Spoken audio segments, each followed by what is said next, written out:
For complete 10 days मैंने किसी से बात नहीं करी, मैंने अपना फ़ोन यूज़ नहीं किया, मैंने नहीं देखा कि यूट्यूब पर क्या चल रहा है, बिजनेस में क्या चल रहा है, ऑफिस पर क्या चल रहा है।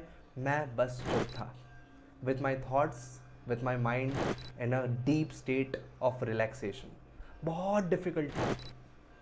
देर was no dinner, because meditation करते वक्त लाइट फील करना ज़रूरी होता है। मैं ये वीडियो व्यूज़ के लिए बिल्कुल नहीं बना रहा, बिकॉज मेरी ऑडियंस सीए वाली है और शायद वो ये वीडियो से रिलेट नहीं कर पाए, but just to inspire you and help you choose this way. यार एक बार आप ये 10 days का मेडिटेशन कोर्स अटेंड करके देखिए। It is free of cost, they won't charge you a penny. जब मैंने ये 10 दिन का कोर्स अटेंड किया, लाइफ बहुत बदली हुई नज़र आई। जिस तरीके से मैं लाइफ को देखता था 10 दिन पहले एज कंपेयर टू 10 दिन बाद जब मैं लाइफ को देखता हूँ, बहुत डिफरेंस मैंने अपनी थिंकिंग में ऑब्जर्व किया। एक एक करके बातें करते हैं। अगर आप इत्मीनान से सुनने के लिए रेडी हैं तो ही पूरा वीडियो देखिएगा, अदरवाइज आप अपना काम कंटिन्यू कर सकते हैं। सबसे पहले, what is the meaning of Vipassana? Vipassana का मतलब होता है कि आपको जैसे लाइफ चल रही है, जैसे चीज़ें हो रही हैं, उसको एज इट इज एक्सेप्ट करना है। जो प्रेजेंट में है उसको आप कैसे एक्सेप्टेंस लेवल पर ले जाए, ये विपासना मेडिटेशन आपको सिखाता है।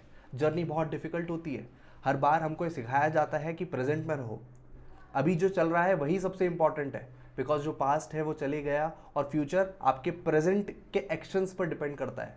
बट कहने में बड़ा आसान लगता है, प्रैक्टिकल नहीं लगता, और यही विपासना मेडिटेशन आपको प्रैक्टिकल करके दिखाता है। बिकॉज वहाँ पर आपको केवल नॉलेज नहीं दिया जाता। जो गुरुजी हैं एस.एन. गोयनका सर, वो आपको केवल 1 घंटा बताते हैं कि हम क्या कर रहे हैं, कैसे कर रहे हैं और ऐसे ही क्यों कर रहे हैं।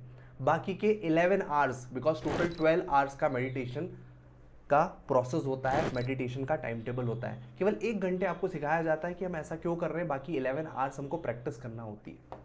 पहले मैं आपको टाइम टेबल बताता हूँ ताकि आपको पता चले कि हाँ यार ये चैलेंजिंग है, डिफ़िकल्ट है, ताकि आप अगर माइंड को तैयार करें तो ये टाइम टेबल दिमाग में लेकर तैयार करें। सबसे पहले हमको रोज़ सुबह 4 बजे उठना होता है, 10 दिन तक लगातार सुबह रात 4 बजे आपको उठना होगा। 4:30 से 6:30 बजे तक का आपका पहला मेडिटेशन का सेशन होगा। 6:30 बजे आपका ब्रेकफास्ट होगा और ब्रेकफास्ट के बाद आप बात ले सकते हैं, नहा सकते हैं, और 8 बजे आपका दूसरा मेडिटेशन का सेशन होगा। 8 से 9 बजे, 9 से 10, 10 से 11, ऐसे लगातार 2-3 सेशन रहेंगे। बीच बीच में 5-10 मिनट का ब्रेक भी ऑफकोर्स रहता है, पर चैलेंजिंग रहता है, बैठे रहना पड़ता है। आपका पैर दर्द करे, आपकी बॉडी थोड़ा सा दर्द करे, आपका जो रीढ़ की हड्डी है वो दर्द करे, और कमर भी एकदम, क्योंकि हमको आदत होती है मस्त ऐसे कंफर्टेबल लाइफ जीने का, और वहाँ पर चैलेंज बड़ा होता है कि यार आपको अच्छे से बैठना है, मेडिटेशन करना है, और अपने आप में वो चैलेंजिंग भी होता है। 11 बजे लंच होता था, 11 से 11:45, 11 to 11:45 लंच होता था। फिर आप थोड़ा सा ब्रेक ले सकते हैं। फिर उसके बाद का सेशन 1 बजे स्टार्ट होता था, 1 से 2 बजे मेडिटेशन होता था, 2 से 3 एंड 3 से 5, ऐसा करके 2-3 सेशन लंच के बाद होते थे। 5 to 5:45 लास्ट ब्रेकफास्ट होता था, ब्रेकफास्ट नहीं कहूँगा, स्नैक्स होता था। वहाँ पर डिनर नहीं करवाया जाता था, बिकॉज अगर आपने बहुत ज़्यादा खा लिया तो फिर आप मेडिटेशन ठीक से कर नहीं पाएंगे। स्नैक्स के बाद 6 से 7 का फिर से एक मेडिटेशन का सेशन रहता था। 7 से 8, 8:30 बजे तक का एक प्रवचन रहता था, सेशन रहता था, जो टीचर, जो प्रिंसिपल टीचर है, गुरुजी हैं एस.एन. गोयनका सर, वो लेते थे। वो बहुत ज़्यादा एक्साइटिंग रहता था और उसमें इतनी सारी चीज़ें जानने को मिलती थी जो आप इमेजिन भी नहीं कर सकते। आखिरी सेशन 8:30 से 9 बजे का लास्ट सेशन रहता था। 9 बजे हम अपने रूम में जा सकते हैं और वहाँ पर रेस्ट कर सकते हैं। और ये complete same time table, from strict time table, शुरू से ये फॉलो किया जाता था। सर फ़ोन नहीं रहता था हमारे पास, तो हम उठते कैसे थे? फ़ोन नहीं रहता था, वहाँ पर धम्मा सेवक रहते थे। वो हमको रोज़ सुबह घंटी बजाकर, जो हम आरती करते वक्त घंटी बजाते हैं, वो वाली घंटी बजाकर हमको जगाते थे। और हर मेडिटेशन सेशन के पहले भी हमको ऐसे ही जगाया जाता था। इस 10 डेज़ के कोर्स में आपको डिसिप्लिन सिखाया जाता है कि यार आप लाइफ से कट होके ठीक से पहले ध्यान करना सीखिए, खुद के अंदर झांकना सीखिए। ये डिसिप्लिन के कारण ही हम स्पेसिफिक माइंड को ट्रेन कर पाते हैं कि देखो यार, जो चीज़ें चल रही हैं वो चल रही होंगी, लेकिन अभी आपको इस वक्त यही करना होगा। तीसरी बात, विपासना सेंटर बहुत जगह है, इंडिया में भी बहुत सारी जगह हैं और वर्ल्ड वाइड भी अलग अलग सेंटर्स हैं। आप किसी भी सेंटर पर जाकर ये कोर्स कर सकते हैं। आपको ये कोर्स क्यों करना चाहिए, मैं आपको बताता हूँ। जब मैंने 3 दिन ये मेडिटेशन कोर्स किया, मेरे मन में केवल यही आता था, अरे यार घर पर सब क्या कर रहे होंगे, मेरा सब कुछ ठीक चल रहा होगा ना, यूट्यूब चैनल पर व्यूज़ आ रहे होंगे नहीं आ रहे होंगे, इसका क्या होगा उसका क्या होगा, अरे भाई पता नहीं दिन भर बिठाए रखते हैं, पता नहीं दिन कैसे कटेंगे। एक एक दिन बहुत बड़ा बड़ा लग रहा था। ऐसे तो लाइफ कितना स्पीड से चलता है, हमको पता ही नहीं चलता दिन कब शुरू होता है दिन कब ख़त्म हो जाता है। लेकिन वो 10 दिन, मैं हर दिन ऐसा लग रहा था कि हर दिन 10 दिन बराबर है। शुरू के 3 दिन बहुत डिफ़िकल्ट है, बट मुझे ऐसा लगता था कि 3 दिन के बाद मेरी लाइफ बड़ी ईजी हो जाएगी। लेकिन 3 दिन के बाद कुछ ऐसा हुआ जो मैंने बिल्कुल भी एक्सपेक्ट नहीं किया था। 3rd डे नाइट को मुझे बहुत तेज़ बुखार आ गया। और जनरली मुझे बुखार नहीं आता है, बट जब बुखार आता है तो बहुत तेज़ आता है और जनरली मेरे को 4-5 दिन का रेस्ट लेना पड़ता है। और अब मैंने सोच रखा था कि मुझे ये पूरा विपासना का मेडिटेशन कंप्लीट करना है। 3rd डे नाइट को जब बुखार आया, मैं गुरुजी के पास गया कि गुरुजी मुझे बुखार आया। उन्होंने बोला कि अरे होता है, जनरल सबको थोड़ा बहुत ऊपर नीचे चीज़ें होती हैं।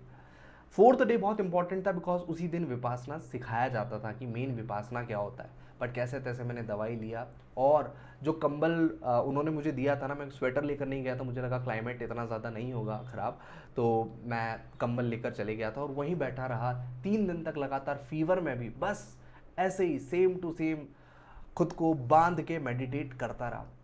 3 दिन बीते, मुझे ठीक लगा।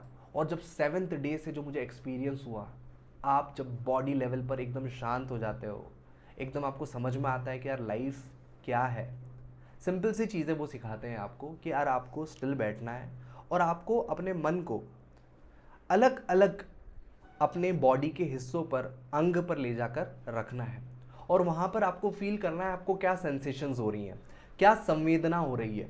और उस संवेदना को, उस सेंसेशन को आपको केवल देखना है। उस पर आपको कुछ भी रिप्लाई नहीं करना है, उस पर प्रतिक्रिया नहीं करनी है।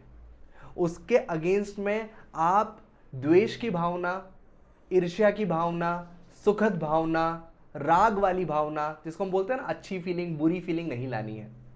आपको वो सेंसेशन को, उस संवेदना को केवल ऐसे देखना है कि ये आई ही इसीलिए है क्योंकि इसको जाना है, ये अराइज ही इसीलिए हुई है क्योंकि इसका एंड होना है। आपको तटस्थ भाव से, साक्षी भाव से, समता भाव से, हिंदी के वर्ड्स हैं, गुरुजी इसको जब वो मेडिटेशन हमको कैसे करना है बोलते हैं तो ये याद हो जाते हैं। तो आपको तटस्थ भाव से, साक्षी भाव से, समता भाव से बस उसको देखना है और उस पर कुछ भी प्रतिक्रिया नहीं करनी है। और ये ट्रेनिंग जब आपको फील होती है 7th डे पर, 8th डे पर, 9th डे पर, तो आपको पता चलता है how light you are feeling. आप माइंड लेवल पर कितने कंपोज हो चुके हो, आप कितना ईजी फील कर रहे हो। आपको पता चलती है कि लाइफ की प्रॉब्लम्स इतनी बड़ी नहीं है जितनी हम समझते हैं। और ये वही फील कर सकता है जिसने वो 10 डेज का विपासना मेडिटेशन किया है। देखो मैं कितना भी बोल लूँ इस वीडियो में, मेरी बातें अधूरी लगेंगी आपको जब तक आप वो एक्सपीरियंस नहीं कर लेते। जब 10th डे एंड होता है, आपके हाथ में फ़ोन होता है, बट ऐसा लगता है यार क्या है, ठीक है, it is a device, messages आते हैं लोगों के, दैट्स इट। मैंने सबसे पहले फ़ोन घर पर किया, मैंने पूछा सब ठीक है। और उस दिन ऐसा मन में भाव जगता है, उस दिन ऐसा मन में इच्छा जगती है कि यार काश इस दुनिया का, मैं कह रहा हूँ भारत का नहीं, इस दुनिया का हर व्यक्ति अगर ये विपासना मेडिटेशन सेंटर में जाए और एक बार ये लाइफ एक्सपीरियंस करे तो बहुत अच्छा होगा। वहाँ पर कोई आपसे फीस नहीं लेता कि यार इतना पर्टिकुलर अमाउंट आपको तो देना ही पड़ेगा। वो आपको 10 दिन तक बहुत अच्छा खाना खिलाते हैं, बहुत क्वालिटी खाना खिलाते हैं। ऐसा नहीं कहते कि चलो फ्री का है तो बस ऐसे ही खा लो कुछ भी, या फिर रहने के लिए एकदम नॉर्मल सी जगह दे दी, अच्छा रूम देते हैं, अच्छा रहने के लिए देते हैं। और वो आपसे बदले में कुछ चाहते भी नहीं कि यार आप इतना पैसा दो। वो पूरा ऑर्गेनाइजेशन डोनेशन पर चलता है। 10 दिन के बाद आप खुद ऐसा फील करने लग जाते हो कि यार ये ऑर्गेनाइजेशन चलना चाहिए। ये वो चीज़ सिखा रहा है जो अपन दुनिया में कितना भी भटक लें शायद नहीं सीखेंगे। तो मैं आप सबसे बस एक ही बात कहना चाहता हूँ दोस्त, अगर आप लाइफ में एक बार कुछ ऐसा एक्सपीरियंस करना चाहते हैं जो आपको लाइफ टाइम याद रहे, अगर आप लाइफ में कुछ ऐसा एक्सपीरियंस करना चाहते हैं जो आपका लाइफ को देखने का तरीका बदल दे, नज़रिया बदल दे, जो आपको लाइफ जीने का सलीका सिखा दे, जो आपको लाइफ में आर्ट ऑफ लिविंग सिखा दे, तो प्लीज़ विपासना मेडिटेशन आप एक बार ज़रूर ट्राई करना। डिफ़िकल्ट रहेगा, प्रॉब्लमेटिक रहेगा, चैलेंजिंग रहेगा। मैं 3 दिन बीमार रहा, बट अंदर से एक स्ट्रॉन्ग डिटर्मिनेशन था कि यार मुझे इसको पूरा करना है, और जब मैंने पूरा किया ना तो I am feeling at another level. एक काम, एक पीस, एक लाइफ में एक वो नज़रिया कि हाँ यार हर प्रॉब्लम जाने के लिए तो बनी है। आज मेरा क्या काम है, मुझे वो करना है, अदरवाइज सब कुछ टेम्पररी है, everything is temporary in life.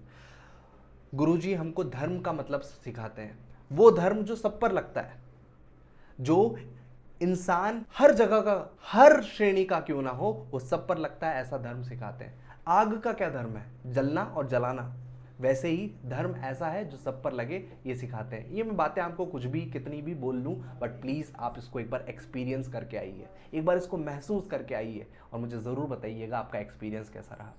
ये वीडियो केवल एक ही मोटो से बनाई गई है कि आपको मैं अपना एक्सपीरियंस शोकेस कर पाऊँ। कुछ मैंने वीडियोस फोटोज़ भी लिया है वहाँ पर, तो मैं यहाँ पर आपको अटैच कर दूंगा। ये मेरी कुछ फ़ोटोज़ हैं जो मैंने वहाँ पर क्लिक किया था। मेडिटेशन के लिए वो आपको एक देते हैं, पिलो वगैरह देते हैं, आप आराम से वहाँ पर बैठ सकते हो। बहुत पैर दर्द करते हैं, but yes the feeling is at next level. मेरा रूम भी मैं आपको यहाँ पर दिखाता हूँ, बहुत अच्छा रूम था। मैं क्लीनिंग वगैरह भी टाइम टाइम उसकी करता रहता था। और ये पर्टिकुलर वहाँ पर एटमॉस्फेयर है, वीडियोस में आप देख पा रहे होंगे, बहुत अच्छा एटमॉस्फेयर। मैं रोज़ सुबह 4 बजे उठ जाता था, गर्म पानी लेने जाता था, गर्म पानी पीना पड़ता था बिकॉज में बुखार आ गया था, दवाई वगैरह भी मैंने कुछ ले रखी थी। तो बहुत ही अच्छा एक्सपीरियंस रहा था। अगर आपको कोई भी डाउट है तो आप प्लीज़ मुझे कमेंट सेक्शन में लिखना। कोशिश करना आप विपासना एक बार लाइफ में ज़रूर ट्राई करें, आपकी लाइफ की सोच बदलेगी और आपको एक अलग लेवल का एक्सपीरियंस होगा। आपका भाई Mohit Patidar, bye bye, take care, see you in the next video.